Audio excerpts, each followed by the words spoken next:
এজন্য বিশ্বনবী বললেন, খবরদার এদিনের নামাজ মিস করো না। মান তারাকা সালাসা জুমাইন তাহাউনান, গাফলতি করে টানা 3টা জুমা যে ব্যক্তি মিস করলো, তাবা আল্লাহু ফি কলবিহি, রব্বুল আলামিন ওই লোকটার অন্তরের মধ্যে মোহর মেরে দেয়। ওয়া কুতিবা ফি জুমরাতিল মুনাফিকিন, মুনাফিকদের খাতায় তার নাম তুলে দেয়। 3টা জুমা যদি কেউ মিস করে, 2টা পানিশমেন্ট। এক হচ্ছে তবা আল্লাহু ফি কলবি, আল্লাহ অন্তরে মোহর মেরে দেয়। ভালো কথা ভাল লাগে না, নামাজ ভাল লাগে না, আজান ভাল লাগে না, ইসলাম ভাল লাগে না, শুধু মৌজ মাস্তি ভাল লাগে, গান বাজনা ভাল লাগে, এরকম আছে না নাই? জুমার নামাজে যায় না। আরেকটা হলো কুতিবা মিনাল মুনাফিকিন, মুনাফিকদের খাতায় নাম তুলে দেয়। আল্লাহ হেফাজত করো। আরো জোরে পড়েন আমিন। জুমার দিন আগে আগে মসজিদে আসবেন ইনশাআল্লাহ। সবাই রাজি? ইনশাআল্লাহ। আসেন, আল্লাহ জুমার ব্যাপারে কি ওয়াজ আমাদেরকে করলেন আমরা শুনি। শুনতে রাজি?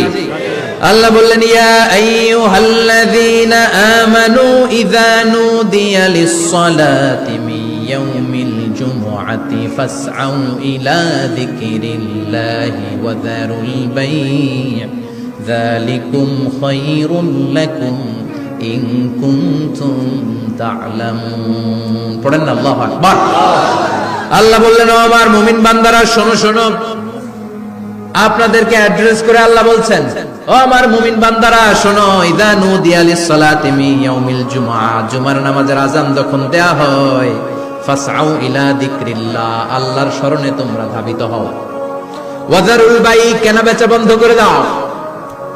যালিকুম খায়রুল লাকুম ইন কুনতুম তা'লামুন, এটাই তোমাদের জন্য কল্যাণ যদি তোমরা বুঝতে পারো। জুমার নামাজের আযান যখন হয়, ফাসআউ ইলা যিকরিল্লাহ, আল্লাহর স্মরণে তোমরা বের হয়ে যাও। আল্লাহু আকবার। ফাসআউ ইলা যিকরিল্লাহ ইযা নুদিয়া লিস-সালামি ইয়াউমিল জুমআ, জুমার নামাজের আযান যখন দেয়া হয় বের হয়ে যাও, তখন কোনো কাজ রাখা যাবে না। এই আযান দ্বারা উদ্দেশ্য হচ্ছে খতিব সাহেব খুতবা দেওয়ার জন্য মিম্বারে বসলে যে আযানটা দেয়া হয়, এই আযান। কথা বুঝতে পেরেছেন? কিন্তু দুর্ভাগ্যজনক হলে সত্য, আমাদের বাংলাদেশে এই আযানটা কেন যেন মুয়াজ্জিন ভাইরা ইমাম সাহেবের সামনে এসে আস্তে আস্তে দেয়, ছোট ছোট করে ইমাম সাহেবের মুখের উপরে দেয়, মাইকে দেয় না। এটা পাইছে কই? এটা যে কোত্থেকে ঢুকছে এক আল্লাহই ভালো জানে। আযান মানে অ্যানাউন্সমেন্ট। আযান মানে কি?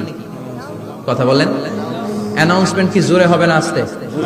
তো সব আযান মাইকে এত সাউন্ড করে, এই আযানটা ইমাম সাহেবের মুখের সামনে এসে ছোট ছোট করে কেন দেয়? এটার কোনো দলিল আছে বলে আমার জানা নাই। এই আযানটাও মাইকে হতে হবে।